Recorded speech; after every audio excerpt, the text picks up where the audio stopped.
नमस्कार। PNB Nirav Modi scam के कुछ ही दिन बाद यहाँ पर पब्लिक सेक्टर बैंक से जुड़ी एक और फ्रॉड केस सामने आई है। रोटोमैक, जो कि पेन और स्टेशनरी सामान बनाने वाली एक फेमस कंपनी है, उसने फ्रॉड तरीके अपनाकर पब्लिक सेक्टर बैंक से करीब 3,000 करोड़ का लोन लिया था और इंटरेस्ट लगने के बाद अब वो लोन 3,695 करोड़ का हो गया है। तो कंपनी ने वो लोन रीपे नहीं किया है और अब तक उसका इंटरेस्ट भी पे नहीं किया है। इसी बीच कई दिनों से रोटोमैक के ओनर विक्रम कोठारी का ऑफिस बंद था, जिसके बाद ये अफवाह आई थी कि विक्रम कोठारी भी नीरव मोदी की तरह देश छोड़कर भाग गया है। जिसके बाद विक्रम कोठारी ने मीडिया के सामने आकर कहा है कि वो कानपुर में ही है। रोटोमैक ने लोन न चुकाने पर बैंक ऑफ बड़ौदा ने विक्रम कोठारी को पिछले साल फरवरी में विलफुल डिफॉल्टर घोषित किया था। अगर कोई व्यक्ति या कंपनी बैंक से लिया हुआ लोन इंटरेस्ट के साथ वापस नहीं करती है तो उसे डिफॉल्टर कहते हैं। और विलफुल डिफॉल्टर मतलब वो डिफॉल्टर जो पैसे रिटर्न कर सकता है, यानी जिसके पास पैसे रिटर्न करने की कैपेसिटी है फिर भी वो पैसे रिटर्न नहीं कर रहा है। जिसके बाद विक्रम कोठारी कोर्ट गया और फिर कोर्ट ने उनसे विलफुल डिफॉल्टर का टैग हटा दिया। फिर भी अभी तक विक्रम कोठारी ने बैंक्स को उनका पैसा और इंटरेस्ट रिटर्न नहीं किया है। विक्रम कोठारी की company Rotomac global private limited का इंपोर्ट और एक्सपोर्ट का बिजनेस है।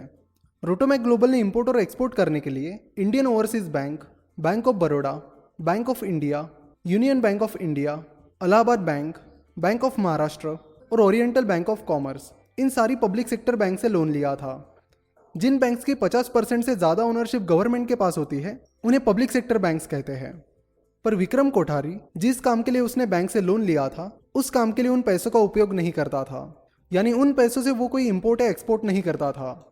जब विक्रम कोठारी की कंपनी किसी दूसरी कंट्री से सामान इंपोर्ट करने के लिए, यानी किसी दूसरी कंट्री के सप्लायर्स को पे करने के लिए बैंक से लोन लेती थी, तो विक्रम कोठारी की कंपनी उस दूसरी कंट्री की किसी कंपनी को सप्लायर दिखाकर उसे वो पैसा ट्रांसफर करती थी और फिर वो पैसा वापस विक्रम कोठारी की ही किसी कंपनी को भेजा जाता था। तो इस काम के लिए विक्रम कोठारी ने बहुत सारी बोगस कंपनीज बनाई थी।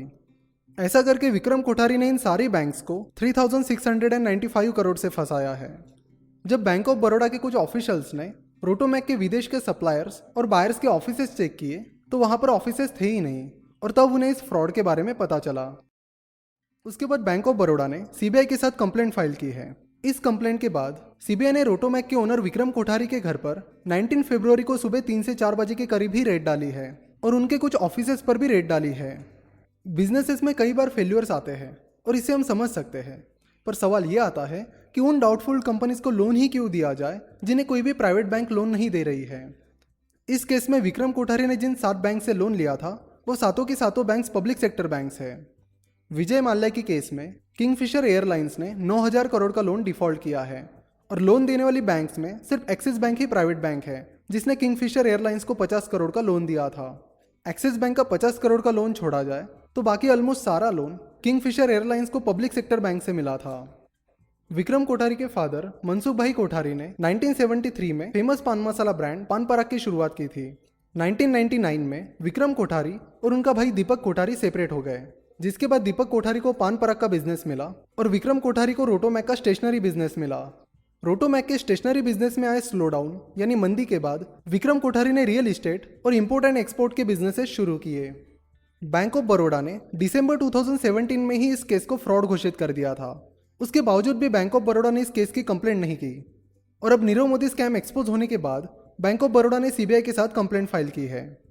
पिछले लगभग 8 से 10 साल से यह स्कैम चल रहा है। आपकी जानकारी के लिए बता दूं कि 30 सितंबर 2017 को विलफुल डिफॉल्टर्स पर बैंक्स का 1,11,000 करोड़ का कर्ज था, जिसमें से करीब 85% कर्ज पब्लिक सेक्टर बैंक्स का है। सीबीआई ने इस केस में अब तक Rotomac global private limited, Vikram Kothari की वाइफ और बेटा और कुछ बैंक ऑफिशियल्स के खिलाफ केस फाइल की है। रिसेंटली सीबीआई ने विक्रम कोठारी और उसका बेटा राहुल कोठारी, इन दोनों को अरेस्ट किया है। ED that is enforcement directorate ने भी विक्रम कोठारी और रोटोमैक के खिलाफ prevention of money laundering act के अनुसार क्रिमिनल चार्जेस लगाए हैं। ईडी ने विक्रम कोठारी और उसके फैमिली को देश के बाहर जाने से रोकने के लिए सभी अथॉरिटीज और एग्जिट टर्मिनल्स जैसे कि एयरपोर्ट्स को सूचना दे रखी है। विक्रम कोठारी इंपोर्ट और एक्सपोर्ट के बोगस डॉक्यूमेंट्स बनाकर बैंक से लोन लेता था और लोन देते वक्त बैंक्स ने उन डॉक्यूमेंट्स की ठीक से छानबीन भी नहीं की थी।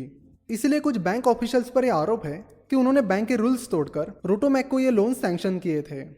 जब कोई सामान्य व्यक्ति बैंक के पास जेन्युइन कारणों के लिए लोन लेने जाता है तो डॉक्यूमेंट्स क्लियर होने के बावजूद भी उन्हें कितनी दिक्कतों का सामना करना पड़ता है ये हम सभी को पता है। अभी कुछ ही दिन पहले नीरव मोदी ने किए करीब 11,000 करोड़ के फ्रॉड का मामला सामने आया है। नीरव मोदी स्कैम को हमने इस वीडियो में कवर किया है। इसकी लिंक आपको नीचे कमेंट सेक्शन में और डिस्क्रिप्शन बॉक्स में मिल जाएगी।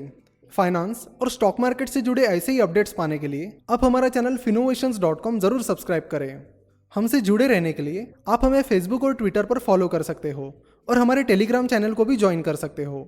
Thanks for watching.